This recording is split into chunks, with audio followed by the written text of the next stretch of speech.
Hey, what's up, YouTube? This video is about a lady called Anja Africa. She is originally from, I believe, New York. Listening to her accent, or somewhere northeast. I'm sorry. And she was living in Gambia, in Africa. Okay, so looking at her name and Anja Afrika, I'm pretty sure at least Afrika was not given to her by her parents. Maybe it was, I don't know. But to me, it sounds like she was probably, Afrocentric, Pan African, and she had moved to the Gambia and had stayed uh, for a while. So to get into it, just to let you know what the videos is about. There have been black women. There's a situation with black women being murdered in the Gambia. Okay, so these women are foreigners. At least 4 or 5 were from America, and one was a Caribbean lady from the UK. All moved to Gambia and around the same area, not scattered, far, but pretty much in the same area. And one was outright murdered that I know of, and another, the rest died mysteriously. Okay, so these women are from their mid 50s to 60s, and they were single, so they went there by themselves. All right, so let's talk a little bit about Anja. Now, I posted a link to the most recent video that I saw concerning her, because she ended up deceased like the other women. So I left a link that you can go to. I'm gonna leave some clips too, so you can watch for yourself. But the first video I saw her, she was talking about how she had met a young man from the Gambia. He was younger than her. The reason why, or maybe one of the reasons why she chose a younger guy, I don't know how much younger, but I kind of feel like maybe he was in his 30s and she's like in her 50s. But the main reason why that would one of the main reasons why she would have sought out a younger man or accepted a younger man from the Gambia is because usually men her age are already taken. They're already taken. They're already married. You know what I'm saying? So it's not a lot of options, if hardly any, of men her age. So she was dating or seeing for a minute this young man, and she was talking about how she had certain gifts to see through people. And as they spent a little bit more time together, she began to see things in the spirit about him. Real dark things. Like she saw him doing group sex. She saw prostitution. And then she saw some other things. I think she said trafficking, drugs, and stuff like that. She just said all of this negative energy was hitting her about him. So she just told him one day, she just told him outright, look, I can't do this no more. I think she was a little bit honest about why she didn't want to see him no more. And she said he got very mad. Eyes got real bloodshot red, and like he was getting ready to cry. But she had to leave him alone because she saw what he was in spirit. So let's fast up. Let's go forward. She was talking about the situation with the food and the restaurants and eating at people's houses and the street vendors. She said definitely she was already told in advance, and she could see with her own eyes that the street vendors were not very sanitary. And then she found out that when they have extra food left over from that day, usually it was fish, they wouldn't take the fish home and refrigerate it to keep it fresh. They would wrap it up and put it somewhere and then take it out the next day. So that's all kind of bacteria and sicknesses, even death can come from that. So she already knew not to go um, to the street vendors. And then she got word about eating at people's houses. They were like, I don't know if these people from Gambia themselves, the native Gambians, or maybe it was other people from other places who warned her about eating at people's houses because they have a bad habit of poisoning you.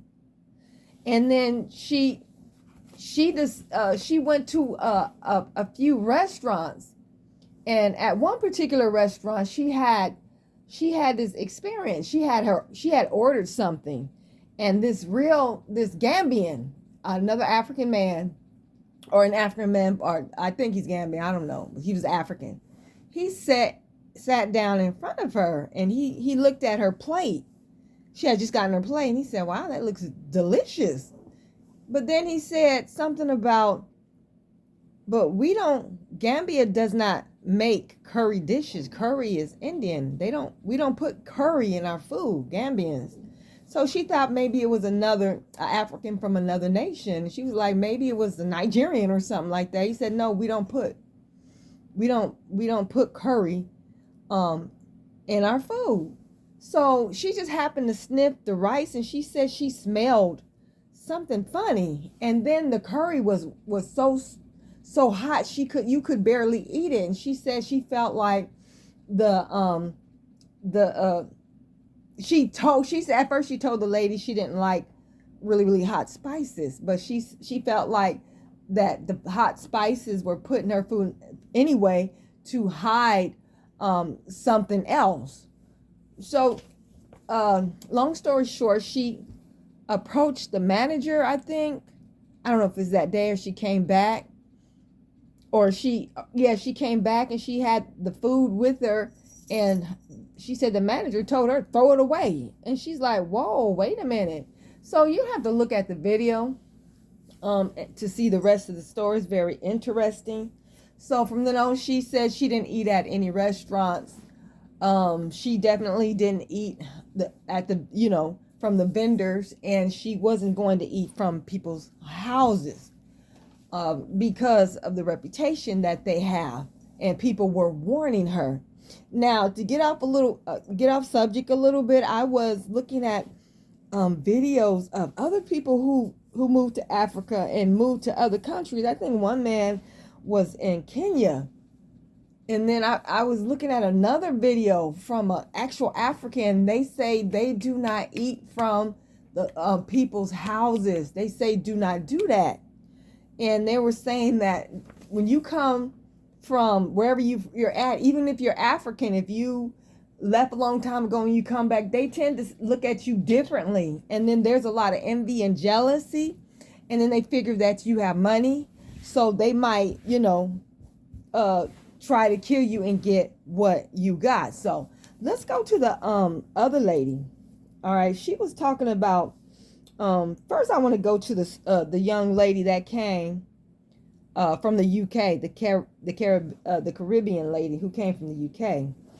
So she had bought some land in the house. I think she had a nice place, compound or whatever, and she was getting ready to build another. She had some money. I kind of think that it was said that both ladies, Anja and this Caribbean lady, were there not to just live and, for themselves, but they wanted to help the community. So they were very giving. They were very giving. All right. But according to another video I saw of an older lady, she said you give and it's not reciprocated. There's nothing in return. And that's what they see you as. They see you as a cash cow.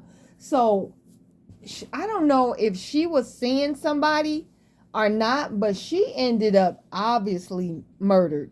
She ended up murdered in her own compound, and they found her in a ditch, wrapped in white sheet, and they said she had injuries to her head and the rest of her body. She was blatantly murdered, and I don't know if they ever found the person who did it. I hear that the CSI and forensics, they're not up to par like America is. They just don't do that detective work like to find out or get clues about who did what and when and stuff like we do. So I don't even think they did they did any type of work. I don't know, but that's what kind of like I was getting. So she was outright murdered. So let's go to the sister. It was another sister that Anja, she didn't know her personally, she said, but she watched her videos, and I don't know if they connected online or called each other, but she knew her that way. She didn't really know her personally. And so she came from the States too. She's a sister too, American from the States. And she had she came with money, bought her own place, compound house or whatever, and she met this Gambian and they got engaged. So after a while, the woman ended up dead, and they didn't hear anything about an autopsy being done or anything. But what her fiance supposedly said was she was in the kitchen or something like that, or living room, and he went to take a bath, and when he came back, she had died of a heart attack. Now this is what he said. All right. So she Anja, using her spiritual gifts, she started to ask Spirit what really happened to her. What happened to this lady that came from America? It's like I did. I used to watch her videos and stuff like that. I felt that spiritual connection without having ever met her. What happened to her? So she had a dream. Anja had a dream that this lady, the one that supposedly, quote unquote, died of a heart attack, she said that the lady came to her in a dream with a plate of food in her hand. And she said the sister shoved the food into her stomach so hard that when Anja got up, her stomach was aching. Her stomach was hurting. So she came to the conclusion that in the spirit, the lady was trying to say that she was poisoned. She was poisoned. So guess who ends up with her house, her compound, and all her everything that she had? The Gambian fiance. He ends up with all of it. So this lady's people from the States were about to retrieve her casket. They said they want to bury her in America. She's American. So the fiance wanted to go too, and he asked them to send for him. They was like, no, we just want our loved one. We want her, not, we want to bring her back and lay her to rest. We're not sending for you. And he called them selfish and all that. And the woman just died. Her family, I'm pretty sure, when distraught, hurt. They don't really know what happened. They're just told something, no autopsy. And he gonna call them selfish. All right. So there are other women also, and I haven't heard of their stories personally, but when I think of the fact that you can't even go to Africa and sit down with these people and have a meal at their house, you got to be careful at the restaurants that you go to, because these people will get together and they'll be like, look, you do this, and then when it happens, I'll split that with you, split the money or split the resources. You can't trust these people like that. I'm not saying that everybody in the Gambia would do something like that. Of course they would, not every single body, but the fact that you have to be wary because it happens, that is weird. See, our people have been tricked to go to Africa, talking about some repatriation. You don't have no proof that you ever came from Africa. Ghana talking about come to Africa, you get free land. Something is going on with that. For one, it's all about your money, baby. It's not about you coming back to the motherland to be with the people that you were separated from 400 years ago. What are you talking about? That's crazy. America is all you know. I mean, I could see if you just went to Africa and you visited and you saw a great place and you're like, I want to retire here. I want to live here. But you got this nostalgic, delusional thinking when it comes to Africans and Africa. These people are not like us. They're different. You might see them um, as your, I wish they were your brothers and sisters and you a part of Africa and the diaspora. They don't look at you like that. And those nostalgic feelings that you have towards them, they don't share that. It's not reciprocated. We should know that by now. I myself, because we're taught to relate to people based off skin color, that's not what they're taught. So I used to have that way of thinking too, honey. I got a rude awakening in 2010. It was painful. It was painful. But I thank God for it, and I'm not hurt about it like I was, not at all. Like I said again, I thank God. It woke me up. I know better, and I understand. See, it's not their fault that we have these crazy, delusional and fantasy type of feelings towards Africa and them. That's not their fault. That's our fault. And you know, when you learn the truth, you know better, you do better, you woke up, good. Okay? So, you know, I've heard people say, well, you know, immigration, when Africans are coming to the States, they're told not to socialize with us, we're criminals, we're this, that, the third, and the fourth. Okay, I could see them taking on an attitude, whereas I'm just going to keep my distance from those people. But that's not the attitude these people have taken towards us. We've gotten, for the most part, disrespect, hate, vitriol. You'll walk past a lot of African, you speak and they won't speak back. I remember one African young lady told me that her African parents told her not to even speak to us. You know what? That's not from. You can't blame white people in immigration for that. That's something that these people had in them in the first place. They'd have still came over here with the same attitudes if they weren't told that. We don't understand these people. We're not the same. Africans are as different from us as Chinese are different from us. Your people, they don't look like you. They think like you. Africans are more like white people than they are, you know, with us. African culture is closer to Mexican culture than they are to us. There's no similarities between us and African people at all, except for maybe phenotype, skin color, and hair. So that's just it. You're just going to have to retrain your mind so you won't get your feelings hurt or be walking around here looking stupid or put yourself in the position to be used and abused, okay?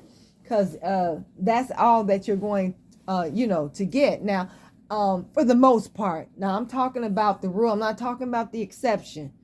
There are exceptions. There are a lot of good African people over here. Now, I'm talking about over here. It's a billion Africans on the continent. They're not all waiting to poison you, but I'm just going to be real, okay? You just... I've had too many experiences myself. I've had too many secondhand experiences. I've been hearing too many of our people say the same thing over and over and over and over again. You better wake up. You better wake your behind up. Okay? So this, like I said, Anja ends up dying herself. And we don't know what happened to her. We have no idea what happened to her. Did her ex-friend come back around, the young Gambian man, to get her back? Because she said he was extremely angry when she told him she did not want to be bothered with him. Was it him? Was it somebody else? I kind of feel like the sister knew what was happening. She had made previous videos about our sisters here in America who went to Gambia by themselves and was murdered. She talked about the young Caribbean lady from UK. I kind of feel that was Spirit's message to her to get up and get out of there ASAP. So I don't know why she didn't go. Maybe she couldn't just get up and leave. All I know now, she is deceased. So all you people, all of our people going over there talking about they finna go back to the motherland And you go there with resources, and you're around, a lot of times you're around people who don't have those same resources, and you call yourself going out there to help. All you're gonna do, they're gonna see you as you're just gonna get used. And that's exactly what this older lady who was in Africa with her husband talked about, how you just a meal ticket to those people. There's no great appreciation for you going over there helping them. And that's not what they,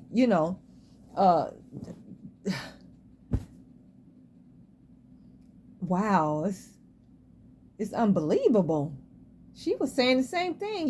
She can't eat from nobody's house. She can't trust them. This is a whole different lady in a whole different part of the continent. And it just never ceases to amaze me. It's just, wow, it's wild. It is wild. I remember Sister Aja in one of her videos talking about, she learned that they know when you're coming. When you decide, get your immigration paperwork done and stuff like that, and you said that they're expecting to see you. They know when you're coming, where you're gonna be already. Just a meal ticket, just something that's for the most part, that some people can use and take advantage of, for the most part. So, I've seen so many people videos of our people who moved to an African country somewhere on the continent, and they're coming right back.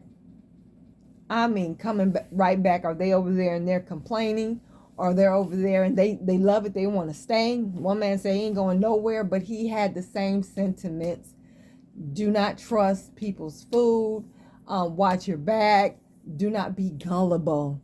And women, sisters, you got to stop going over there by yourself. You are really a target. You are a target on so many multiple levels. I just can't understand the mind of people that would go to the lengths of killing you to get something that you got, putting poison in your food. I hear that a lot about African people who have had that African experience.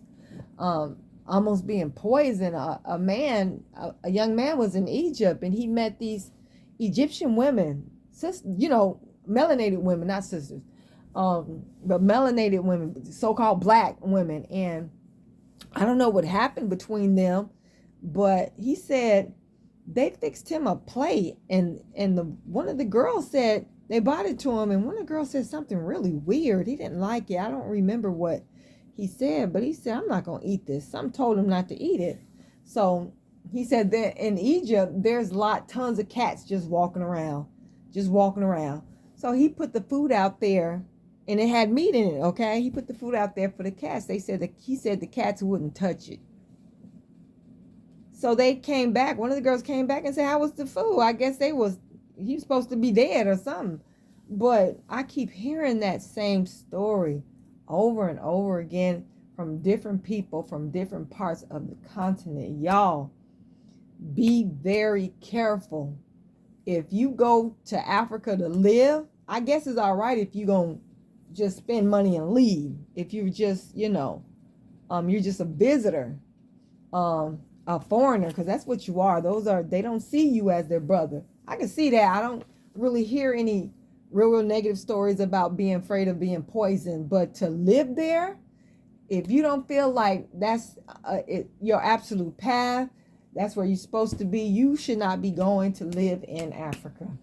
I'm hearing so many people come back, and telling these stories about their experiences, and they are not good. They are not good. So be careful out there.